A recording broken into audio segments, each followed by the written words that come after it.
Ladies and gentlemen, it is my hope that you're doing fine. I'm also okay.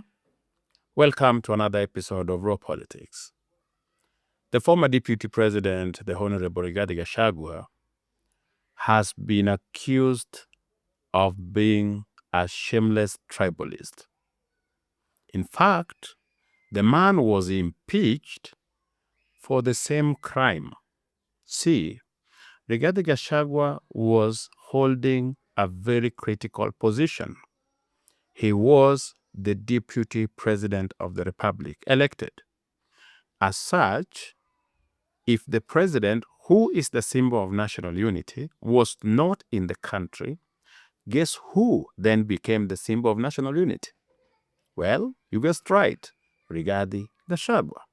Yet that Rigathi Gachagua was proudly reminding Kenyans and everyone who cared to listen that his main job in that position of the Deputy President was to fight for the interest of Kikuyus. At times, he would include the phrase Mount Kenya for optics, but he never shied away from explaining that his position as the Deputy President was courtesy of him being a Kikuyu, and as such, he was going to do everything he could to fight for the interest of Kikuyus, and he owed no one an apology. Now, some people argued that he was just being brutally honest, but others said that if people were to go his route, then we wouldn't have a country to speak of. Kenya, as you know, is a conglomerate of over 40-something tribes who have come together to form a nation. As such, every person needs to feel the sense of belonging. That is why when it comes to sharing of the national resources, the Constitution is clear that it must be equitable. Okay?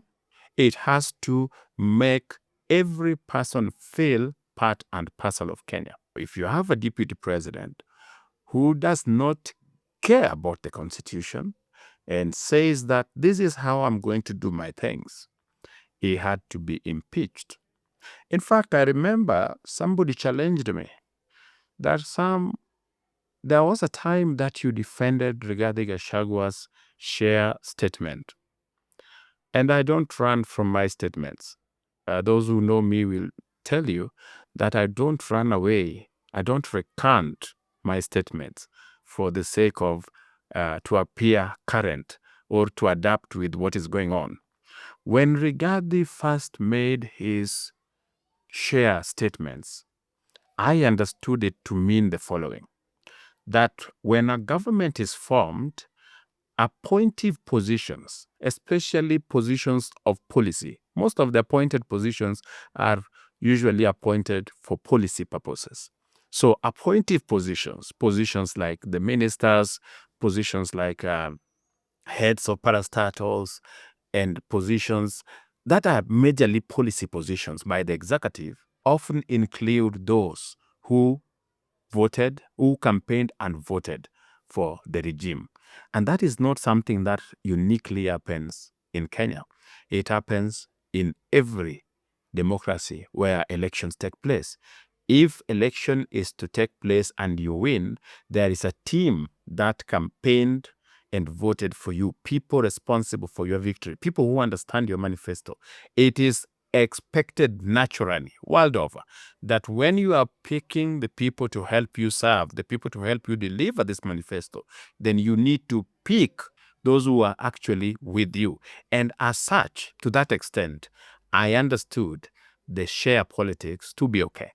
That we will look at your shareholders, people who participated in bringing this government to fruition, the people who made this government a reality, are supposed to be considered first when you are giving appointive positions. I had issues when I watched Rigathi Gachagua in one event in Tana River. I've never forgotten that.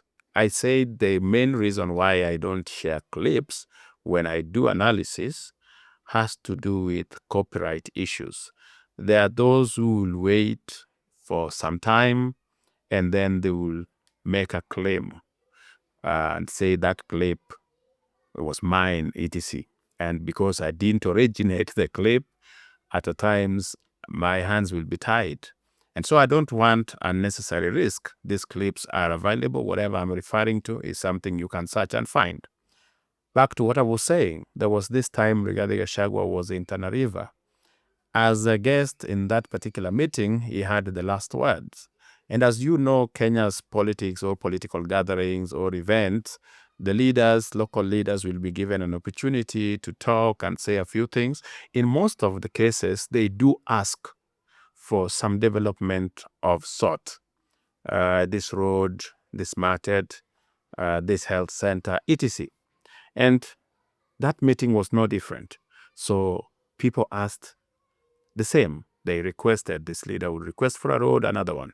When Rigathi got up to speak, that is when he made me understand what he meant by shares.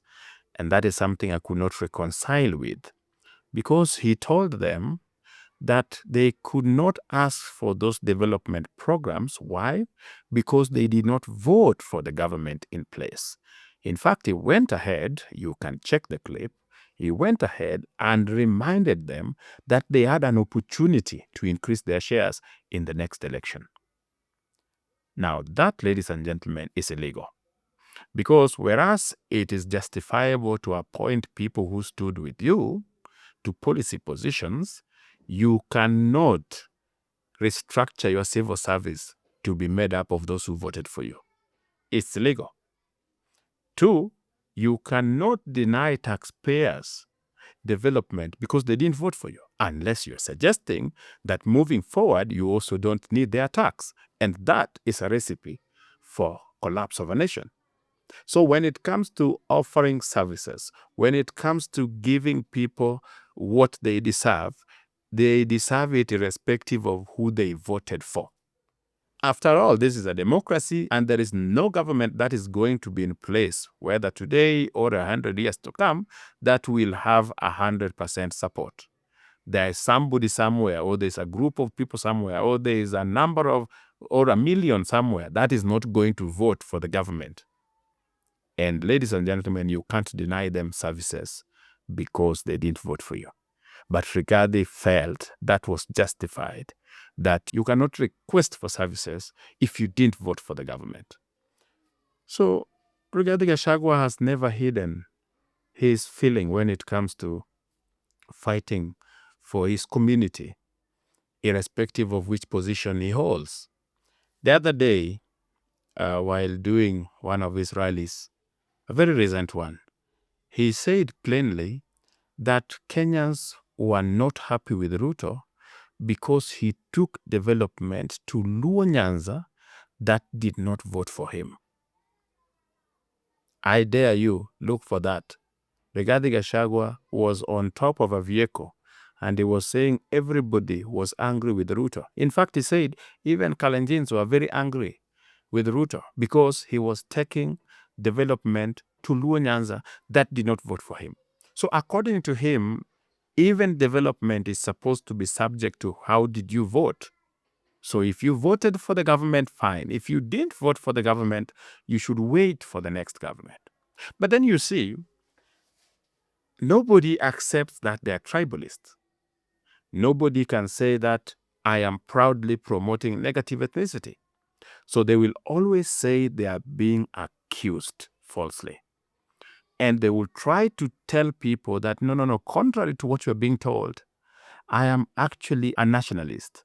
Whatever I'm doing, even though I've started with my community, I intend to do it everywhere.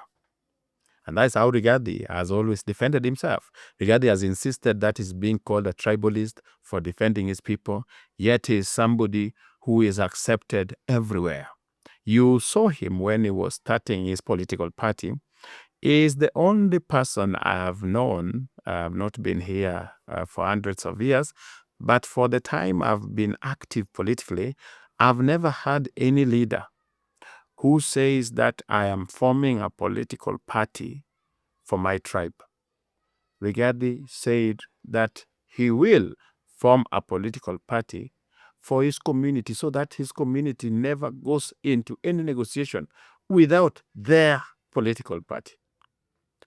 Against what the Constitution clearly says, against what the Political Act clearly says, you cannot form a political party for a tribe, for religion, etc. But Rigathi was openly saying, I will form one for the Kikuyus. And forming one, he did, DCP. Now, Rigathi Gachagua claims that he's being accused of being a tribalist when he is not. He's accused of spreading negative ethnicity when, in actual sense, he's doing the opposite. So to prove his critics wrong, what did Rigathi do? He said he will go to the United States. In the United States, Rigathi Gachagua was going to prove to his critics that he is not a tribalist. He is not somebody who is promoting the Kikuyu supremacy. No, no, no. He is a Kenyan who believes in every other Kenyan. Kenyans in the United States are considered some of the most exposed Kenyans alive. And so if he would go to that nation and meet Kenyans from all walks of life, Kisis, Luos, Kikuyus, every other tribe is in the United States, by the way, is represented there, and engage them and have a discussion about their country, he would have ashamed these he would have ashamed these critics. So he went to the United States. He told us what he was going to do there. Of course, I told you that that was not why he was in the United States. And in case you missed that video, I'll link it in the description below. But let's go with what Rigathi told us that he was going to do there. He said he would go to the United States, and when in that country, he will engage Kenyans from all walks of life. So is that what has been happening so far? That is what we look into in this video. If it's a subject that interests you, continue watching. And if you are watching this channel for the first time, take a second, subscribe, so that whenever we produce videos of this nature, you will be notified. Ladies and gentlemen, like I told you, Rigathi gave his version of why he was going to the United States. And from the look of things, he was going to prove his critics wrong. Those who have always said Rigathi is promoting Kikuyu supremacy, Rigathi is promoting negative ethnicity, Rigathi doesn't care about other communities. He only cares about them as top-up votes. So that is why he calls some people cousins, etc., when he needs their support. Well, Rigathi went to the United States, and from the day he was welcome to the time of making this video, Rigathi has shamelessly engaged majority of Kikuyu's community. In fact, his most recent conversation was to tell the entire world, because this time he chose to speak in English to that audience. I don't know why, because most of the interviews he has done, most of the engagements he has done, he has spoken in Kikuyu. But this evening, he was speaking in English. And guess what he was telling the audience? That Kikuyus are the people who run Kenya. That without them, Kenya would collapse. He said they are the most hardworking, they are the most innovative, they are the most everything that you would say of a community. And he told them that the economy of this country was dying because Kikuyus decided not to do business, that people are holding the money, and that is why this economy is dying until the next regime comes. He was even telling those who were seated there that he did his research and realized that 80% of Kenyans in the United States are Kikuyus. And he gave a reason why Kikuyu are the majority there. Because, his exact words, they are the most industrious, they are the most innovative, they are the most business-minded, and they are people who know how to make money. And the audience was clapping as expected. So he went to the United States, technically, not to prove his critics wrong. No, no, no. Actually, to make people who even doubted that Rigathi was a tribalist, that actually he doesn't care. As far as Rigathi is concerned, Kenya is Kikuyu and Kikuyu is Kenya. So that if Kikuyus are opposed in any way, if whatever they want is not done, then Kenya has been wronged and the consequences are dire. I am still quoting him. These are things that he said verbatim, that Ruto decided to declare war on Mount Kenya, that is removing him from office, which, remember, according to Rigathi, he is more Mount Kenya than Kindiki Kithure. If you remove him from office, you've removed Mount Kenya. For those of you who don't know, according to Rigathi Gachagua, he is Mount Kenya. So if you remove him from office, you have removed Mount Kenya from office and you've declared war. So it doesn't matter whether the deputy president is still from Mount Kenya. No. Because that deputy president is not Rigathi Gachagua, Mount Kenya is out. It doesn't matter whether 8 CSs in a government of 22 are from Mount Kenya. That does not matter. Those people are not from Mount Kenya as long as they are not Rigathi or they are not there with Rigathi's blessing. It doesn't matter whether there are over 17 PSs that serve in Ruto's government are from Mount Kenya. That does not matter. So according to him, he is Mount Kenya and Mount Kenya is Rigathi. And Kikuyus are Kenya and Kenya is Kikuyu. So if you attack Rigathi, you have attacked Kikuyus. If you have attacked Kikuyus, you have attacked Kenya, and Kenya is failing. He was painting a picture of a country that is dying. He was saying Kenya was dying. Economy has collapsed, actually. I was shocked that we are living in a collapsed economy, that everything was bad because Ruto declared war on Mount Kenya. And he even told them, he was even proudly saying that after realizing that 80% of the people in the US are from Mount Kenya, he was saying that he was very happy that they were withholding their money, meaning they were not sending money home anymore. So he was happy. And he was urging them, they are going to do that until a new regime comes in place. So Rigathi did not disappoint. He proved everybody right. Those who believe that he is a shameless tribalist, Rigathi Gachagua made sure that you don't doubt that anymore. The question, however, is why is he doing this? Let me tell you something about human psychology. I do not consider myself a psychologist. There's something that I've seen happening over and over, and it works. When you find that your people are egocentric, and you choose to massage their ego, it works like charm. It endears them to you like nothing. When people feel that they're superior, I remember there was a time we were arguing with a friend of mine. He was telling me, Luo is a calling, it's an achievement, sort of. So there's nothing wrong with feeling proud of your tribe. By the way, if you looked at the Cambridge definition of tribalism, it means a strong sense of loyalty towards one's community or tribe. So there's nothing wrong with that. We are all from certain tribes. We have people who are French, we have people who are Chinese, we have Japanese, we have tribes, small community, ethnic communities. There is nothing wrong to be proud and be loyal to your community. However, when you take it to the next stage, when you feel that your community is superior to the rest, that your community deserves more, that it is your community that is holding whatever the nation or the county. Without them, there will be an imminent collapse. That is then defined as negative ethnicity, because then you can use position of power. You will make sure that resources go to your community. And that is what we've seen in Kenya. Those who get to power try as much as possible to make their community better at the expense of others. But I digress. I was telling you, there is something about humans that when you find their weakest point, you find that they have twisted ego. All you have to do to get their undying loyalty is to massage that ego. And that is what Rigathi is doing.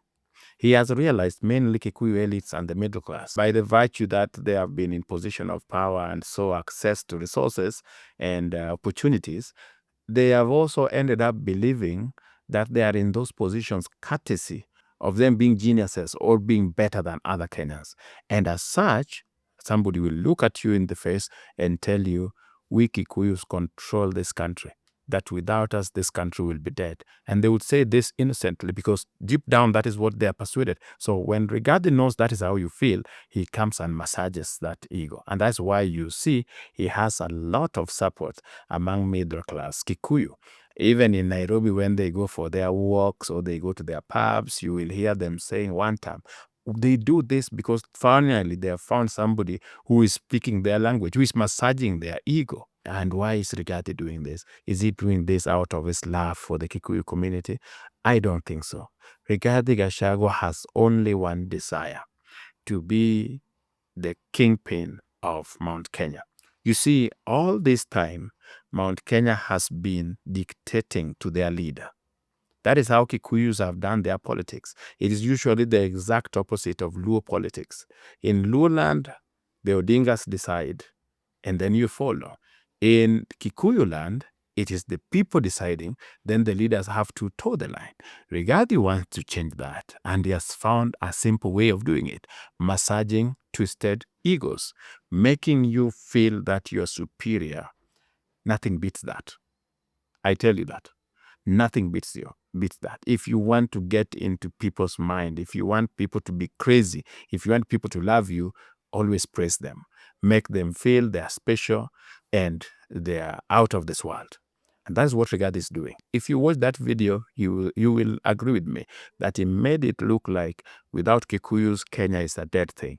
They are in different towns because the people in those towns don't know how to do business. They are not as hardworking as Kikuyus. So you create that perception, which is very bad, but you create it nonetheless because you know there is somebody who is going to find it very comforting and acceptable. That's what he's doing. He's doing it. When he gets their loyalty, then now he can dictate who gets elected when, where, and how. Once he does that, and since we've been told by those who have been close to Rigathi that he doesn't have shame extorting people for endorsement, Rigathi Gachagua will be swimming in money moving forward. That is his goal. He doesn't care whether his actions set up the Kikuyu community against other Kenyans. Actually, that is what he wants, because if his actions set up Kikuyus against other community, then now he stands in the middle as the protector. We call that one siege mentality. He stands in the middle as the only person who is there to ensure that the Kikuyu community is not eliminated.